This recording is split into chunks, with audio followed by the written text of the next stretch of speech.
কেন্দ্রে লাঙ্গলের 5টা পর্যন্ত এজেন্ট আমরা দেখেছি এবং এই 3 থেকে 5 জন এজেন্ট আমার এজেন্টকে ভয়ভীতি প্রদর্শন করে।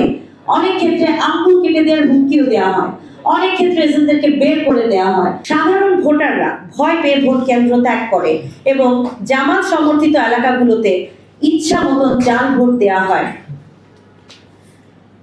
আমি ডিসি সাহেবকে, ইউনুস সাহেবকে বেশ কয়েকবার ফোন দিই। ইউনুস সাহেবকে ফোন দিলে তিনি বলেন আমি বিষয়টি দেখছি, যে কেন্দ্রে সমস্যা করছে আমার ভোটারদের ভয়ভীতি দেখানো হচ্ছে।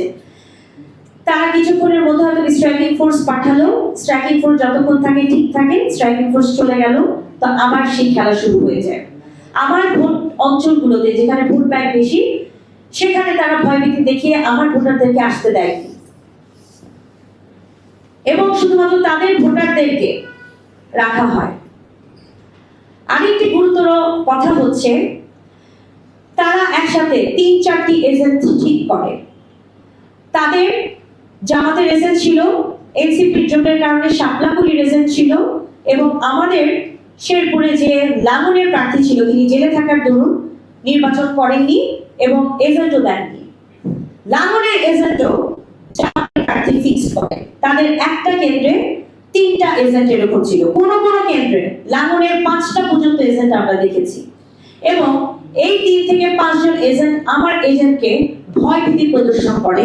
অনেক ক্ষেত্রে আঙ্গুল কেটে দেওয়ার হুমকিও দেওয়া হয়, অনেক ক্ষেত্রে এজেন্টদেরকে বের করে দেওয়া হয়।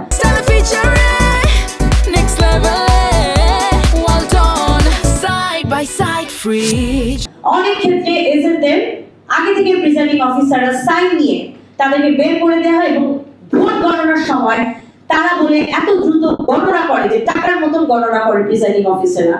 আমার এজেন্টদেরকে বুঝতে দেওয়া হয়নি এবং এজেন্টদেরকে ভয়ভীতি প্রদর্শন করে গণনার সময়ও কাছে রাখতে দেওয়া হয়নি। কোনো কেন্দ্রে আমি যখন ভিজিট করি প্রিজাইডিং অফিসাররা দরজা বন্ধ করে রেখেছিলেন, আমি ধাক্কা দিয়ে খুলে দেখি তারা সালাম বিনিময় করছেন এবং তারা খুব ইতস্তত বোধ করছেন। কোনো কেন্দ্রে আমার মা চাচিরা আমাকে কমপ্লেইন করে বাবা 3 ঘন্টা যাবত দাঁড়িয়ে আছি কিন্তু লাইন আর কমছে না। এই ধরনের অভিযোগগুলো হয়েছে।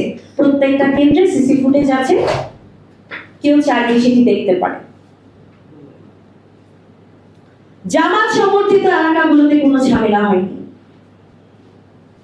আমি জেলা প্রশাসক বরাবর যে কয়টা হাই রিস্ক কেন্দ্র ছিল সেগুলো বলার পরেও সেখানে কোনো রকমের ব্যবস্থা নেওয়া হয়নি, কিন্তু আমার চরের যে 8টা অঞ্চলে ভোট ব্যাংক বেশি সেখানে প্রতিনিয়ত পাহারা দেওয়া হয়েছে।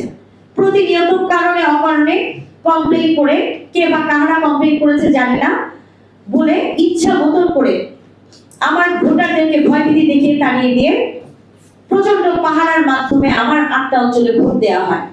আর জামাত সমর্থিত এলাকাতে ইচ্ছা মতন সিল মারা হয়। জারি প্রমাণ বিএনপি একটা বড় রাজনৈতিক দল হওয়ার সত্ত্বেও এবং শেরপুর সদর 1 আসনে আমার অত্যন্ত জনপ্রিয়তা ছিল। আপনারা জানেন 2018 সালে ধানের শীষের প্রতীক নিয়ে আমি নির্বাচন করেছি এবং সেই সময় মাত্র 1 ঘন্টা ভোট কাস্টিং এ আমি 35,000-এর উপরে ভোট পাই। এরকম যদি এবার 2026 সালের নির্বাচনে 4 থেকে 5 ঘন্টা ভোট হতো, 2 থেকে 2.5 লাখের উপর ভোট আমি পেতাম। সেখানে আমি একটি কেন্দ্রে 7 ভোট পাই, একটি কেন্দ্রে 27 ভোট পাই, একটি কেন্দ্রে 39, আরেকটি কেন্দ্রে 49, আরেকটি কেন্দ্রে 96 ভোট কিভাবে পাই?